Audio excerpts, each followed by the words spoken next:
Garantizar la inocuidad es fundamental para todas las operaciones de cosecha y procesamiento de carne bovina.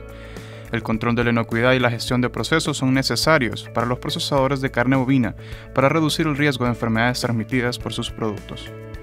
Según la CDC, aproximadamente 48 millones de personas en los Estados Unidos, o 1 de cada 6 personas, experimentan una enfermedad transmitida por alimentos cada año. Como resultado, el Departamento de Agricultura, Inocuidad Alimentaria y Servicios de Inspección de Estados Unidos ha establecido normas para la reducción del riesgo de enfermedades transmitidas por los alimentos causadas por bacterias u otros agentes relacionados con carne bovina. Bacterias tales como E. coli O157H7 y otras 6 E. coli productoras de toxinas Shiga, comúnmente conocidas como No O157-STEC, son el foco de las regulaciones del USDA. Además, la preocupación por estas bacterias también ha llevado a las operaciones de cosecha y procesamiento de carne bovina a considerar la inocuidad alimentaria como una alta prioridad para su negocio. Se requiere que cada establecimiento de cosecha de carne bovina haga pruebas para Escherichia coli biotipo 1, también conocida como E. coli genérica. E. coli genérica es común en el tracto intestinal y en las pieles de todo el ganado vacuno, por lo que se puede utilizar como un indicador de control de proceso para la contaminación fecal de la canal. Por lo tanto, las pruebas de E. coli genérica se utilizan para verificar la efectividad de las prácticas de higiene e inocuidad de un establecimiento utilizadas durante la cosecha de carne bovina. El objetivo de este video es discutir los procedimientos estándares para realizar pruebas de Escherichia coli biotipo 1 en las canales de ganado bovino. Antes de llevar a cabo el procedimiento de muestreo, una canal debe ser seleccionada del lote de cosecha. La canal debe ser seleccionada al azar mediante el uso de un generador de números aleatorios, como una hoja de cálculos, una tabla de números aleatorios, un generador de números aleatorios basado en Internet o cualquier otro método que produzca números aleatorios. Para ser elegible para el muestreo, la canal debe haber estado en el refrigerador durante 12 horas o más después de la cosecha. El personal del establecimiento también tendrá que muestrear en un tiempo del día que permita el envío de muestras al laboratorio ese mismo día. Las muestras deben ser enviadas al laboratorio el día de la toma de muestras y analizadas el siguiente día. Suministros de muestreo. La persona designada para recoger las muestras de E. coli genérica debe vestir adecuadamente y practicar buenos procesamientos sanitarios. Esto reducirá al mínimo la contaminación cruzada de la muestra y permitirá que el muestreo sea exitoso. Algunas prácticas de higiene básicas a seguir serían, primero, quitarse todas las joyas, a continuación proceder a ponerse una red para el cabello, unas botas limpias, casco y botas con puntas de acero. Asegúrese de que las prendas exteriores estén limpias. El lavado de manos es fundamental y debe frotarse y lavarse las manos adecuadamente. Se recomienda que frote las manos hasta la mitad del brazo, con agua tibia y jabón durante unos 20 segundos. Una toalla de mano desechable se debe utilizar para secar las manos cuando haya terminado. Con el fin de muestrear de manera eficaz en un tiempo oportuno, es importante tener todos los suministros en la mano. Además, la asistencia de otro empleado le ayudará con el proceso de muestreo. Los materiales que son necesarios para el muestreo incluyen una mesa, una escalera de mano o una plataforma y un kit de toma de muestras. El kit de muestreo debe incluir una esponja estéril de muestreo, no de látex, no bactericida, dentro de una bolsa estéril, guantes estériles, 25 ml de solución de muestreo estéril previamente enfriada o un buffer tal como solución de fosfato o agua peptonada. Bolsas de muestreo etiquetadas, una plantilla de muestreo de 10 por 10 centímetros estéril y un contenedor de transporte previamente enfriado. Para el preenfriamiento, abra la caja de transporte y colóquela en un refrigerador o en una nevera el día antes del muestreo. Todos los artículos deben estar disponibles y ser montados antes de comenzar el muestreo. Preparación para el muestreo. Para empezar, una bolsa de muestra debe ser preetiquetada con el número correlativo de la canal, con el lado de la canal, fecha y hora de la toma de muestras, antes de tomar la muestra. Esta información también debe ser mantenida en los registros del establecimiento de cosecha. Para reducir al mínimo la contaminación cruzada durante el muestreo, es necesario muestrar las áreas de la canal en orden de menor a mayor contaminación. La persona que realiza la toma de muestras debe localizar el área de muestreo antes de comenzar los procedimientos y planear muestras del flanco, luego el pecho y terminando con el muestreo del área del cuarto trasero de la canal. El primer paso en el procedimiento de muestreo es abrir la bolsa que contiene la esponja estéril. Esto se hace tomando la bolsa por el cierre de alambre y luego arrancando la tira perforada clara por la parte superior de la bolsa. Para permitir que la bolsa permanezca estéril, evite tocar el interior de la bolsa. Procedimientos asépticos deben ser seguidos para abrir la bolsa tirando de las lengüetas que se encuentran a cada lado de la parte superior de la bolsa. Algunos proveedores ofrecen esponjas estériles, secas en bolsas. Otros proveedores ofrecen esponjas estériles en la bolsa que se han hidratado con una solución buffer. Si está comenzando con una esponja seca estéril, un buffer se debe agregar para hidratarla antes del muestreo. Si la esponja está hidratada, entonces usted debe obviar los siguientes pasos. Para hidratar la esponja, retire la tapa de la solución buffer estéril de 25 ml, teniendo cuidado de no tocar la abertura o contaminar la tapa. Vierta aproximadamente 10 ml de la solución en la bolsa de esponja y masajee el exterior de la bolsa hasta que la esponja esté completamente hidratada. A continuación, cierre la bolsa hasta que comience el proceso de muestreo. Una vez más, no tocar el interior de la bolsa. La persona que realiza la toma de muestras tendrá que usar guantes estériles y seguir procedimientos asépticos para evitar la contaminación cruzada de la muestra. Además, es importante no contaminar los guantes estériles, la plantilla de muestreo o la esponja tocando objetos u superficies no estériles. Por lo tanto, los guantes estériles deben ser puestos en una manera que no contamine el exterior del guante antes de tocar la esponja. Un asistente puede ayudar a abrir la bolsa de guantes y desplegar la envoltura que contiene los guantes. La persona que muestrea puede ponerse el guante derecho asegurándose de que solo toque el área con manguillo del guante. Luego pasar el guante izquierdo, teniendo cuidado de no tocar el área con manguillo con el guante estéril derecho. A continuación, la persona que realiza la toma de muestras tendrá que obtener la plantilla de muestreo. La persona que ayuda puede poner la parte superior de la bolsa de la plantilla y hacer que la plantilla se deslice hacia la parte superior de la bolsa sin tocar la apertura o la misma plantilla. Luego, la persona que realiza la toma de muestras debe retirar con cuidado la plantilla asegurándose de no tocar la parte exterior de la bolsa con los guantes estériles. A continuación, la persona que realiza la toma de muestras retirará la esponja estéril de las bolsas. El asistente puede deslizar la esponja de la parte superior de la bolsa. Con los guantes estériles puestos, la persona que realiza la toma de muestras debe quitar la esponja hidratada de la bolsa con el dedo pulgar, índice y medio de la mano de muestreo. Retirar con cuidado la esponja asegurándose de no tocar la parte exterior de la bolsa con esponja o los guantes. Muestreo, flanco. La persona muestrando la canal deberá ahora inspeccionar la canal y localizar la primera área de muestreo, que es el área del flanco.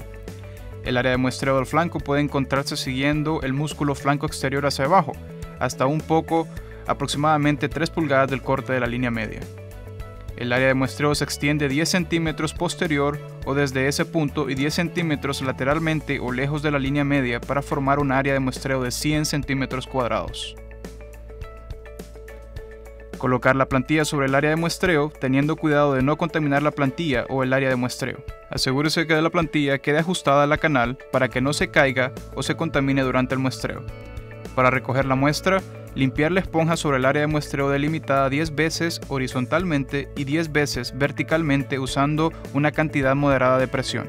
La presión utilizada debe ser equivalente a la cantidad de presión necesaria para remover sangre seca de la canal.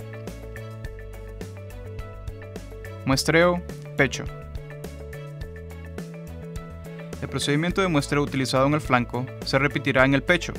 Primero, localice el área de muestreo del pecho trazando una línea imaginaria entre el codo en línea recta o en sentido medial hasta el corte de la línea media. Este será el punto de partida para la toma de muestras.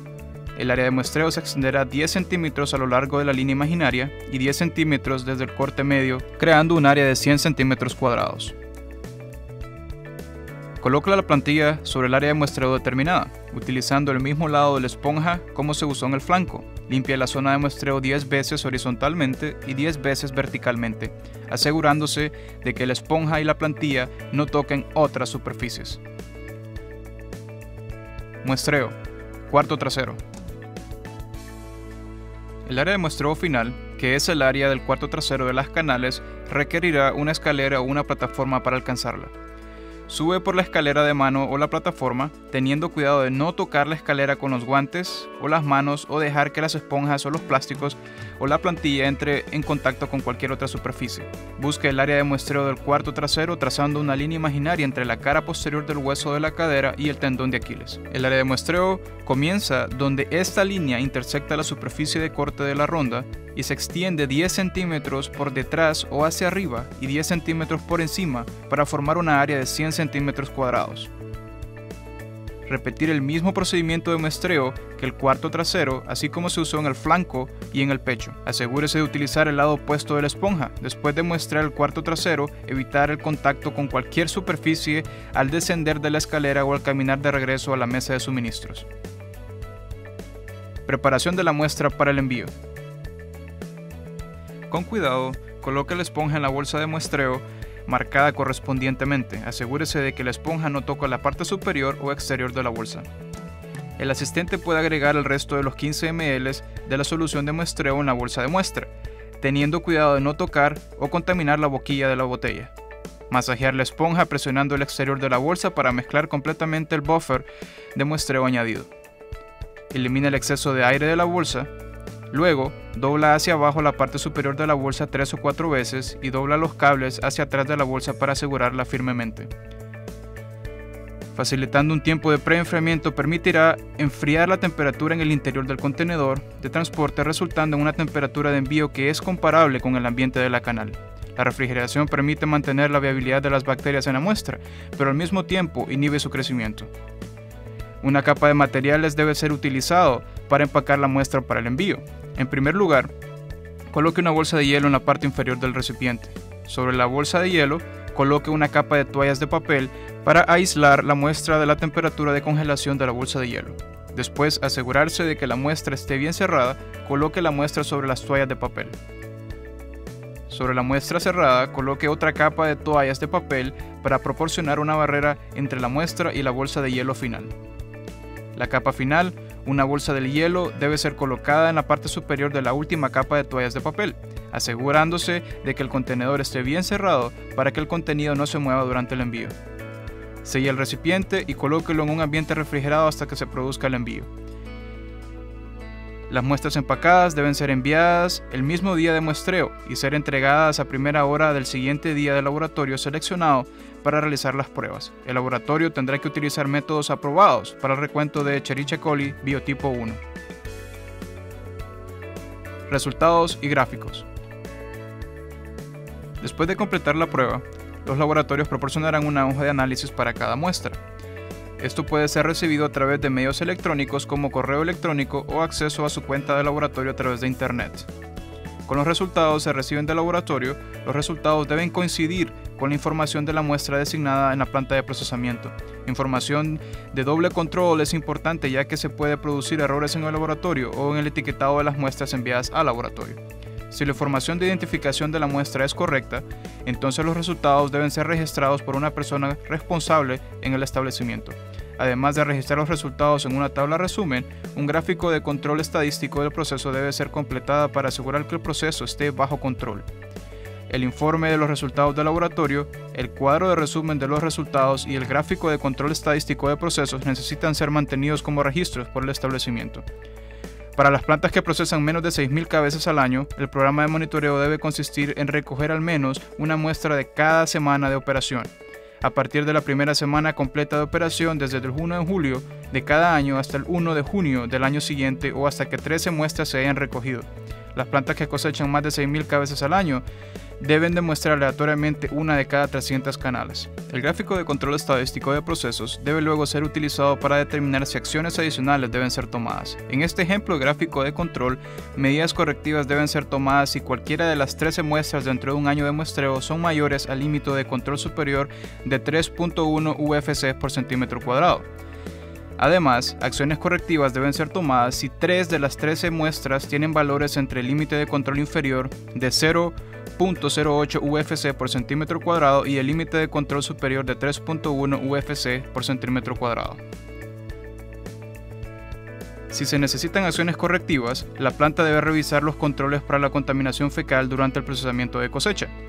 Personal de la planta debe revisar sus procedimientos de vestimenta y evaluar la fuente de contaminación fecal o de ingesta que puede ocurrir durante el proceso de cosecha.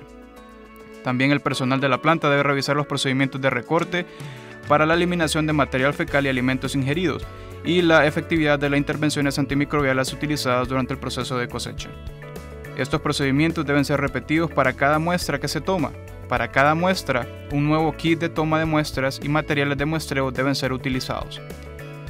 Este video ha proporcionado procedimientos detallados para la recolección de muestras de las canales bovinas para la detección de Escherichia coli biotipo 1. Los principales puntos son que las operaciones de cosecha de carne bovina son requeridos por el USDA que lleven a cabo pruebas de control de proceso de verificación de Escherichia coli biotipo 1. Los empleados deben conocer y entender los procedimientos adecuados para la recolección de muestras. Los procesadores de carne bovina deben mantener registros y deben tomar acciones correctivas cuando el monitoreo de E. coli genérico indique un problema potencial.